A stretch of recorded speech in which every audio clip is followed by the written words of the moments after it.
आप देख रहे हैं अंबर टाइम।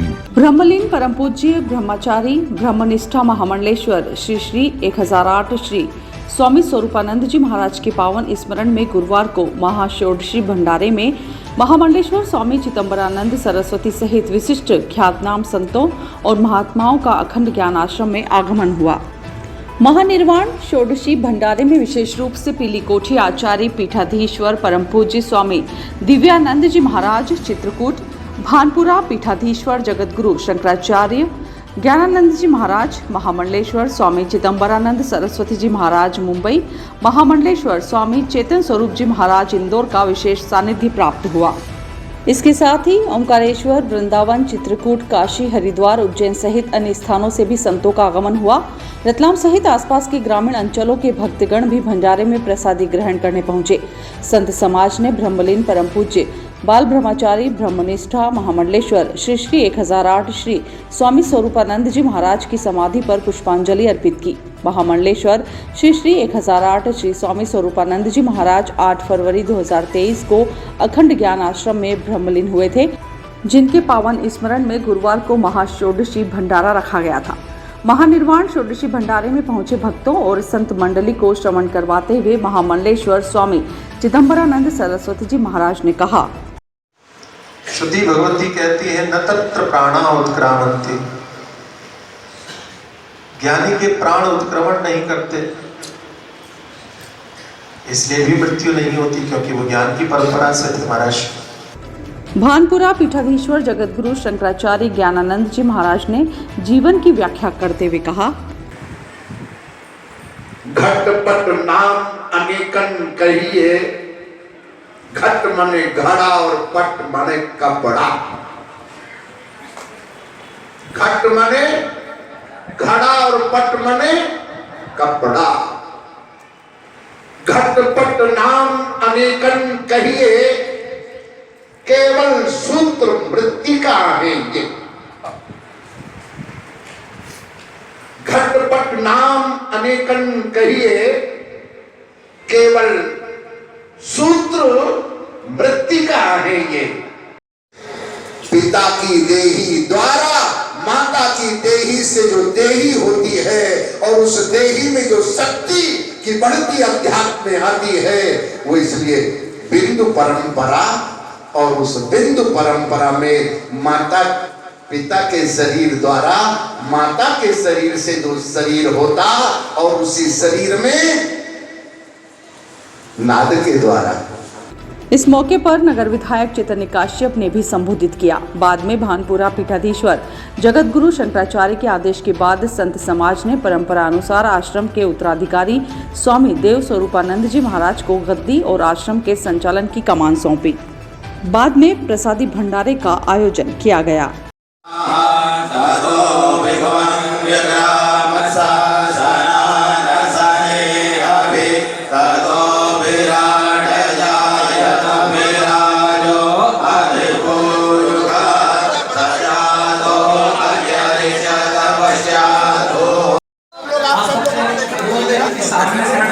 स्वामी जी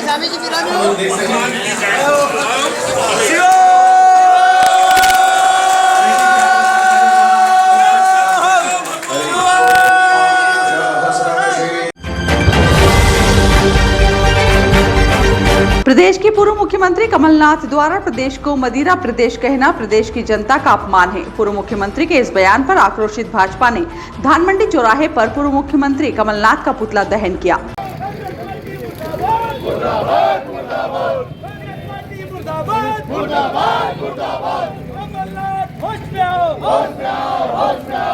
पुतला दहन कर विधायक चैतन्य काश्यप ने कहा, आज कांग्रेस के पूर्व मुख्यमंत्री कमलनाथ के द्वारा जो बयान दिया गया है वह मध्य प्रदेश की जनता का अपमान है और मध्य प्रदेश को बदनाम करने की एक साजिश के तहत है। मध्य प्रदेश को मदिरा प्रदेश कहना एक पूर्व मुख्यमंत्री के मुंह से कभी भी शोभाजनक नहीं होता है और निश्चित रूप से हम इसकी बहुत घोर निंदा करते हैं। और आज इसीलिए कमलनाथ जी का मुर्दा दहन यहाँ पर किया गया कि वे अपनी भाषा को संयम के साथ में वापरे। वे इस प्रदेश के मुख्यमंत्री भी रहे हैं, परंतु ये अपनी गरिमा, प्रदेश की गरिमा को वो बचा करके रखे, नहीं तो यह पूरी जनता और भारतीय जनता पार्टी उनके लिए, मध्य प्रदेश के सम्मान के लिए खड़ी रहेगी। आज हम उन्हें पुनः उनकी घोर निंदा करते हैं। उनके कृत्यों को पूरा प्रदेश जानता है। उन्होंने जब कोरोना का काल चल रहा था उस समय में फिल्म फेस्टिवल की चिंता करी, हीरोइनों के साथ में चर्चा करने में मस्त रहे, और जो कोरोना के समय में न तो प्रदेश की चिंता करी ऐसे मुख्यमंत्री, और अब वो इसको प्रदेश को मदिरा प्रदेश के रूप में प्रचारित करने के एम्बेसडर बनने को चले हैं। निश्चित उन्हें यह जो विरोध है यह उन्हें सद्बुद्धि देगा कि वे मध्य प्रदेश के सम्मान के साथ में रहे और राजनीति को राजनीति के ढंग से करें। उज्जैन में आयोजित विक्रमोत्सव 2023 के आयोजन में पहुंचे कवि कुमार विश्वास ने आरएसएस को अनपढ़ तो वामपंथियों को कुपड़ करार दिया, जिससे आयोजन में बवाल मच गया। कुमार विश्वास के इस बयान पर महामंडलेश्वर स्वामी चिदंबरानंद सरस्वती जी महाराज ने प्रतिक्रिया व्यक्त करते हुए कहा। कालिदास अकादमी में प्रोग्राम हुआ था महाकाल लोक को लेके, उसमें कुमार विश्वास ने धर्म के खिलाफ, संघ के खिलाफ अभद्र टिप्पणी करी है। इसको आप किस रूप में लेते हैं? अनधिकृत लोगों को जब व्यासपीठ पर बैठेंगे तो ऐसे ही विवाद देखने में आएंगे। जिनको कविताएं करनी चाहिए उनको कविता तक सीमित अपने आप को रखना चाहिए। कथाओं की दृष्टि से आप कथा के किन्हीं अंशों को अपने कविता के मंच पर कह सकते हैं, लेकिन व्यासपीठ जैसे मर्यादा तारदार करने वाले ये लोग हैं जिन पर न सभ्यता की जानकारी है, न संस्कृति की जानकारी है, न धर्म ग्रंथों की जानकारी है, न धर्म के विषय में जानकारी है। वे लोग धर्म के विषय में जब चर्चा करेंगे तो इसी तरह की अनर्गल बातें करके केवल विवाद को ही आमंत्रण देने का काम करते हैं। इन लोगों ने अपने वक्तव्यों से केवल विवाद खड़ा किया है, क्योंकि इनकी पृष्ठभूमि राजनीतिक रही है। राजनीतिक पृष्ठभूमि वाला व्यक्ति केवल विवाद के कारण अपने माहौल को खड़ा करना चाहते हैं, उनको और कोई भी उनका उद्देश्य नहीं। ऐसे लोगों का साथ देना ठीक नहीं। जावरा के पास में स्कूल वैन और बस की जोरदार भिड़ंत हो गई। बस बारात लेकर जा रही थी, तभी बरगढ़ और ऊपरवाड़ा रोड पर सुबह 8 बजे करीब स्कूल वैन आ रही थी, जिसमें दोनों की आमने सामने टक्कर हो गई। पूरा मामला जावरा औद्योगिक थाना क्षेत्र का है। स्कूली वैन में करीब 4 से 5 बच्चे सवार थे, जिनको मामूली चोट आई है। वहीं स्कूली वैन ड्राइवर को चोट लगी, जिनको 108 की मदद से जावरा सिविल अस्पताल ले जाया गया।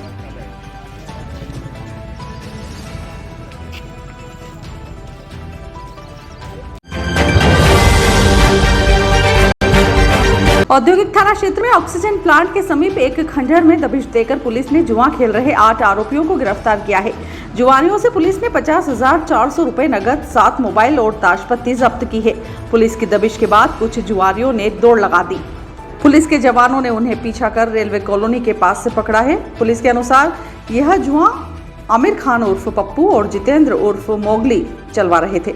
दोनों आरोपी दबिश के बाद से फरार है। औद्योगिक थाना पुलिस ने दोनों आरोपियों पर प्रकरण दर्ज कर तलाश शुरू कर दी है।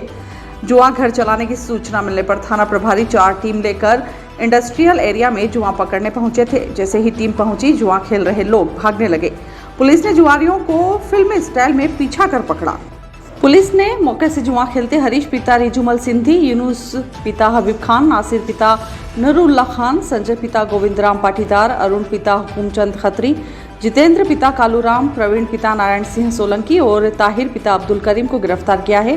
पुलिस ने 50,400 रुपए नगद, 7 मोबाइल और ताशपत्ती जब्त की है। आइए थाना प्रभारी ने बताया। सर, शिवनगर साहब जुए पकड़ने की कितने लोग पकड़ा है, कितना? देखिए, आज लगभग 6 से 7 के बीच में मुखबिर द्वारा ये सूचना प्राप्त हुई थी कि शिवनगर में एक ऑक्सीजन प्लांट है, उसके पीछे एक खंडर है और खाली भूमि पड़ी है। वहाँ पर लगभग 10-12 लोग हार जीत का दाव लगाकर ताश पत्तों से जुआ खेल रहे हैं। इस सूचना पर हमारे यहाँ से एक टीम गठित कर मौके पर दबिश दी गई।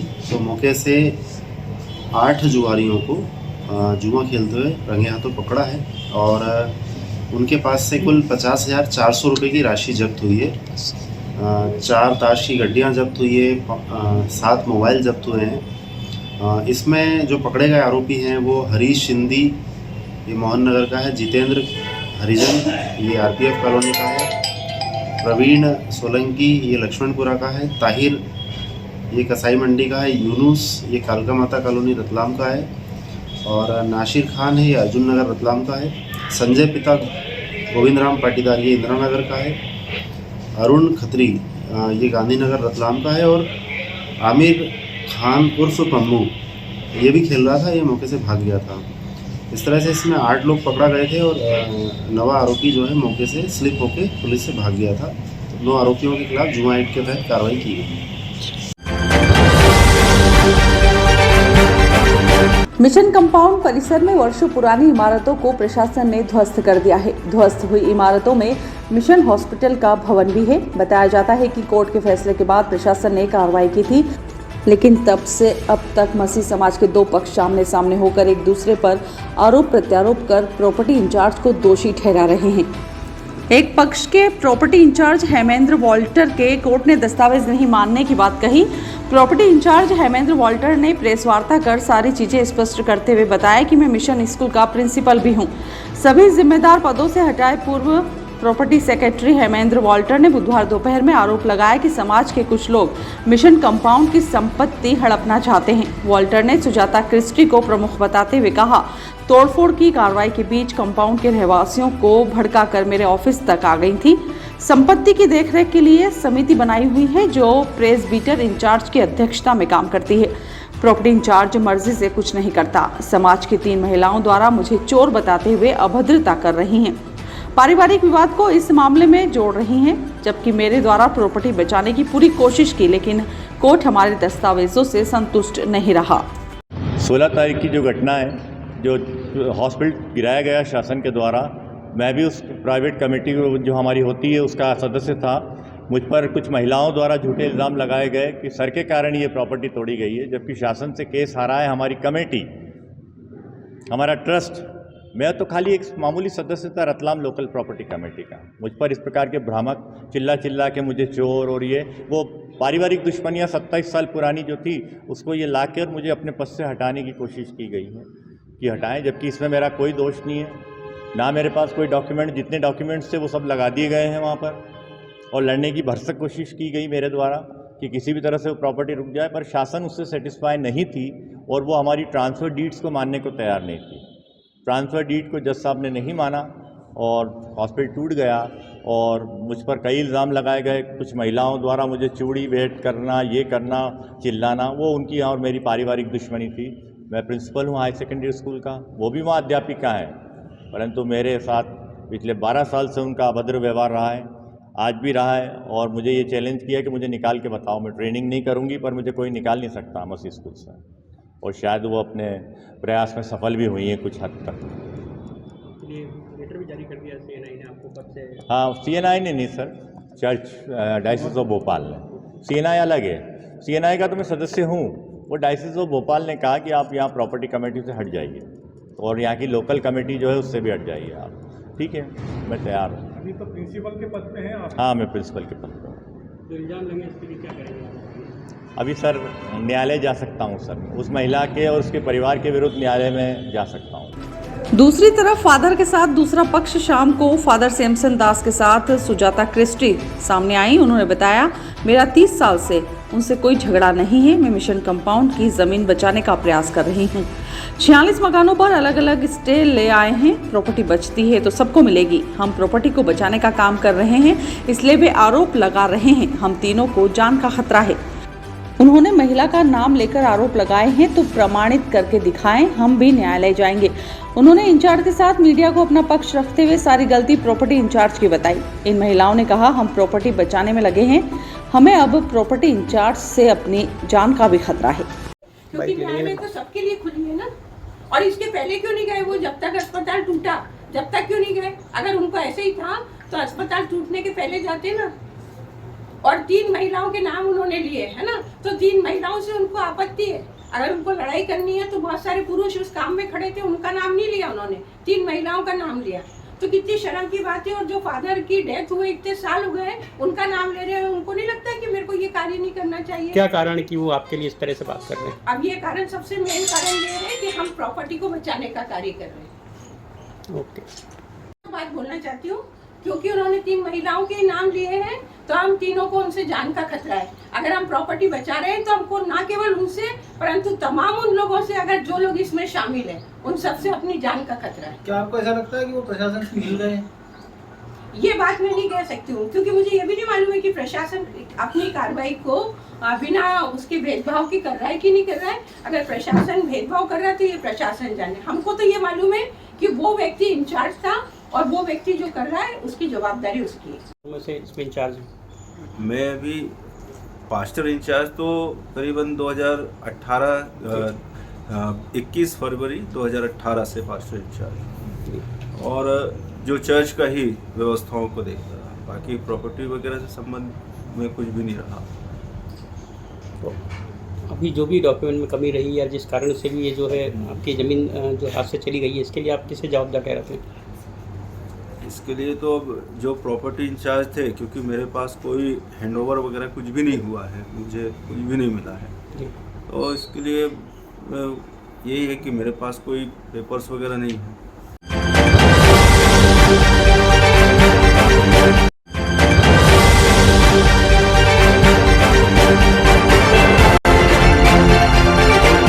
आप देख रहे हैं अंबर टाइम। अरे अंकल वेलकम, आइए ना। हाँ बेटा। आइए भाई साहब, कैसे हैं? बस ठीक। बैठिए। थोड़ा परेशान हूँ। अरे क्या परेशानी है? पिछले 25 दिनों से लोन के लिए घूम रहा हूँ। 25-30 हजार रुपए मेरे खर्च हो गए। कभी लीगल इशू, कभी सिविल रिजेक्ट, कभी वैल्यूएशन रिजेक्ट।